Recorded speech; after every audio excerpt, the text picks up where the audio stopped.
Welcome back to Southern Train Productions, everybody. I think we're close enough to summer now to call this the summertime layout run, everything. We've done a lot of modifications to these engines. I actually filmed an entire video of how I add lead weights to these engines. And unfortunately, I lost all the content. So what I'm gonna do, whenever this channel hits 20,000 subscribers, I'm going to buy another engine, brand new, and we're gonna tear it down, and we're gonna add weights to it. So I'm gonna show you guys what I've been doing. So, all of these engines, we're talking like in this cavity here, slam full of these weights like this, all throughout the interior of the locomotive, as low as possible. We just loaded all of these down with weights. And what that did was it just added so much tractive effort. I would say we probably added about 3 pounds to each locomotive. And if I could have found something heavier, like tungsten carbide or depleted uranium, I'd have used it. Because I can tell a dramatic difference in reliability, conductivity to the rails. My derailments have greatly reduced. It just helps. And it just helps the engine pull, you know? I mean, they really like the weight. So I am going to weight a couple of cars, which I don't really like to have to do. But I've come to find like these DPU engines like this one here, you know, they just run better with weight in them. And it just helps to kind of load the engines up so that, you know, you can't really control. The problem is like a real engines, whenever they're in DPU, they can either ramp up or ramp down the engine RPM or the speed of such the DPU or the head end power. So whenever you're cresting a hill, like your power might decrease on your head end power while your rear DPU is just shoving with all its might up. The problem is running DPUs like this is everything's a constant speed. So as we, you know, I don't have a flat layout.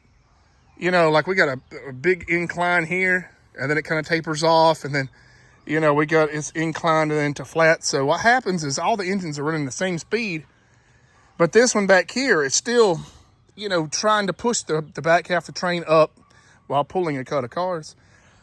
I've kind of come to find a rear DPU works the best out here, but I don't know, I prefer a mid. These are just some stuff that I've come to find. The intermodal stackers, I love them and hate them. It seems like they have a lot of problems. I did order them used from trains.com, and a lot of them had to be just fixed. They had a lot of problems. I finally got a day off work, so we are going to enjoy a bush light there. So some of these cars, these MTH ones, are just incredibly light. Had to put them at the tail end of the train so that they, you know, they'll ride correctly.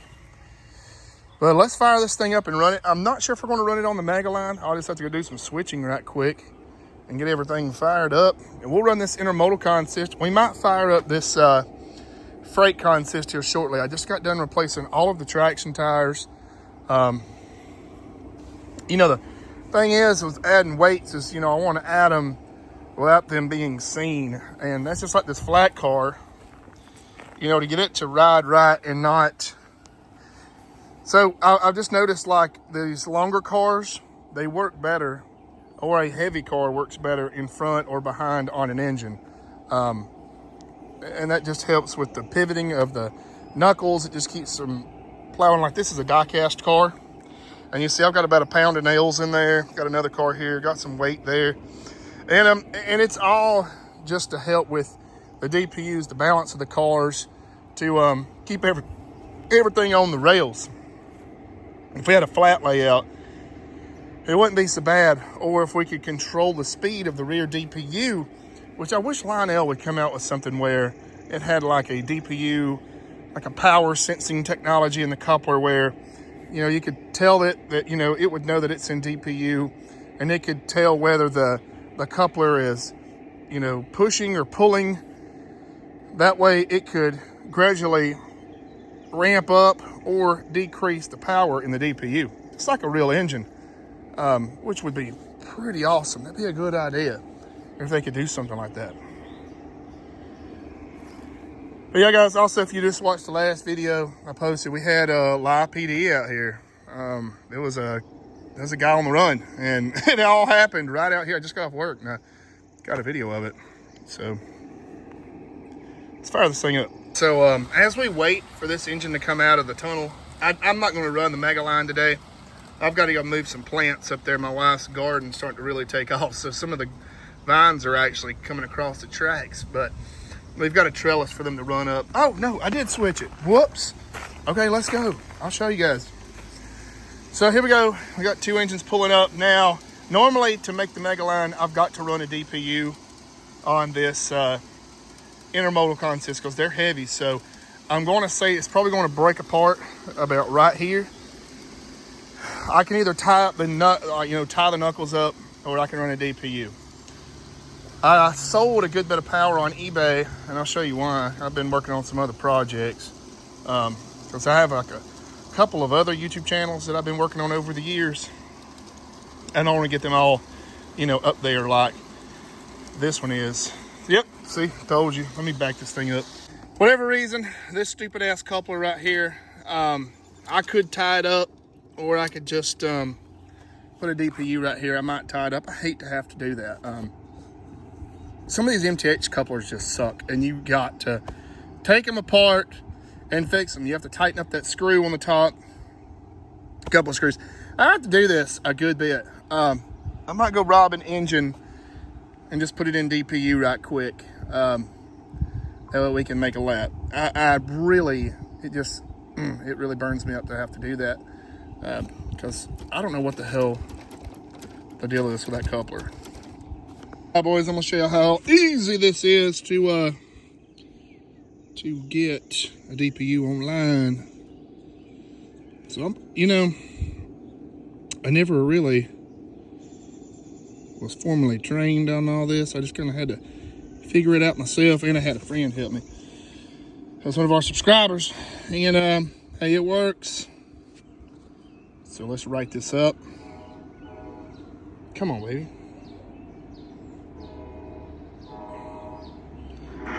There it goes. See, I hate when it does that and it comes online later. I ain't never figured out why it does that. Okay, it's talking though. So let's do a reverse. Cut. I like to try to do a reverse and let everything kind of synchronize. All right, we're in DPU now. So, the weight really helped with tractive effort. Which is really good. And believe it or not, I don't blow through traction tires as bad as I used to because I don't have wheel slip. It just kind of adheres. So that's a benefit. Let's make sure we don't drop out. Like I said, I have not run any trains since probably about 3 weeks. We've had literally 3 weeks of rain, and the tracks need a little cleaning here and there. I've come to find that the trains after the rain run better with less no-ox grease and a little bit of rust on them. So hold on, let's look at this coupler. This is what I'm talking about with like the pressure. So like right now you see where like it's shoving. And right now it's not really, it's shoving a little bit, but like right now it was pulling.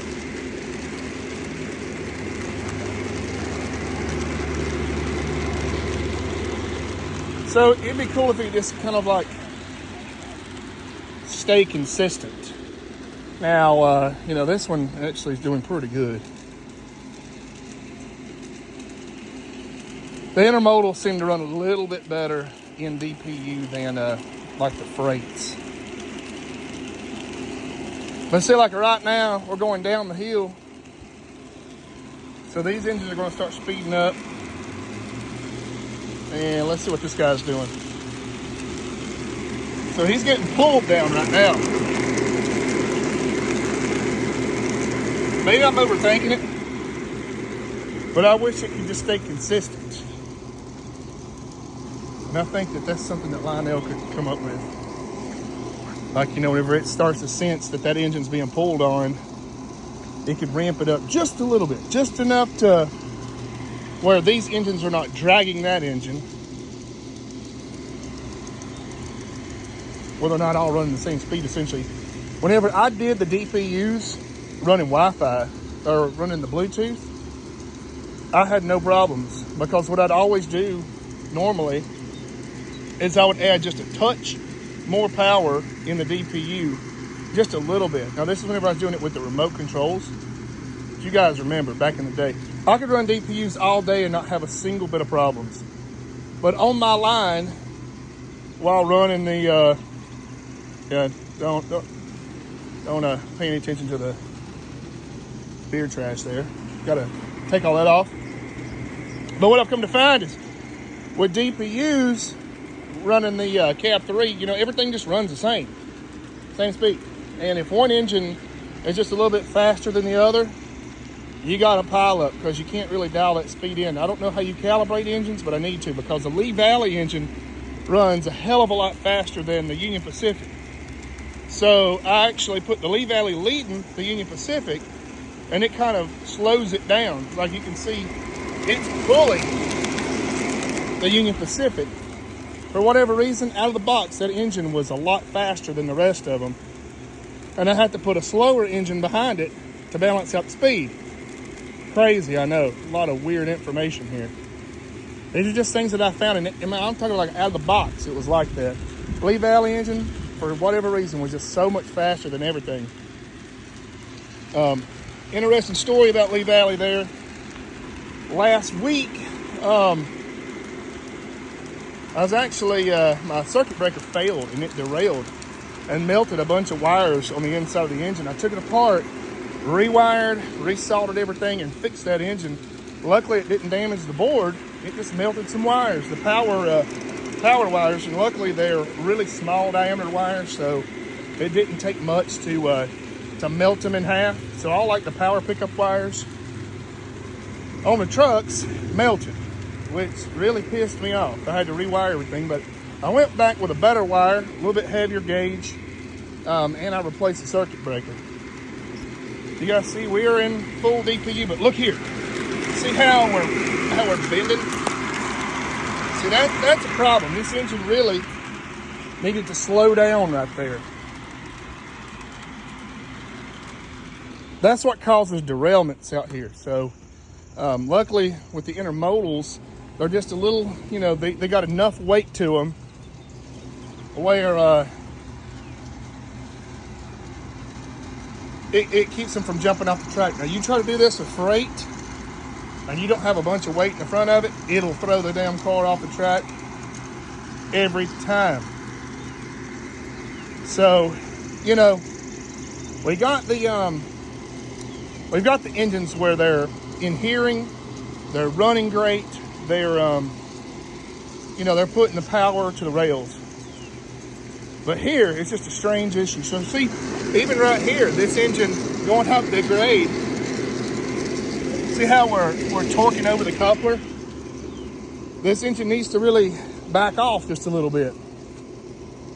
I think it'd be a really neat opportunity for Lionel to come up with something that, like a smart coupler, or you know, like a smart engine where so here's where it's going to blow some people's mind that you know, don't understand electronics or motors or encoders or decoders or encoders. So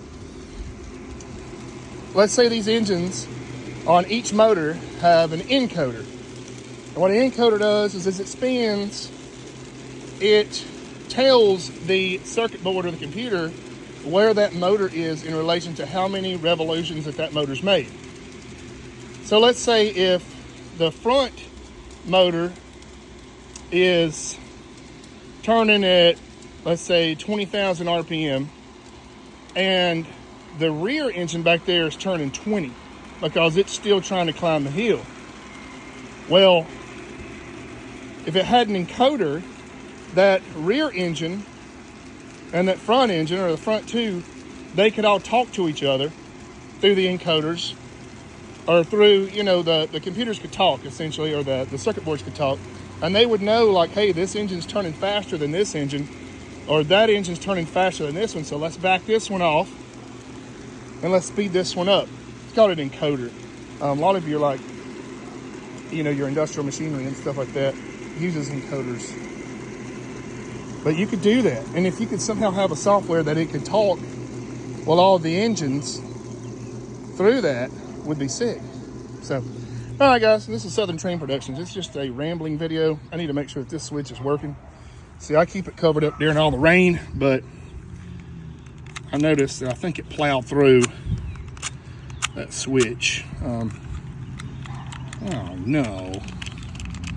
Okay, well, there's another problem for another day. As long as they're loose, it'll plow through. So there we go, it's working now. Yeah, I might just do away with that controller. So I don't let any of the switches or anything like that get rained on.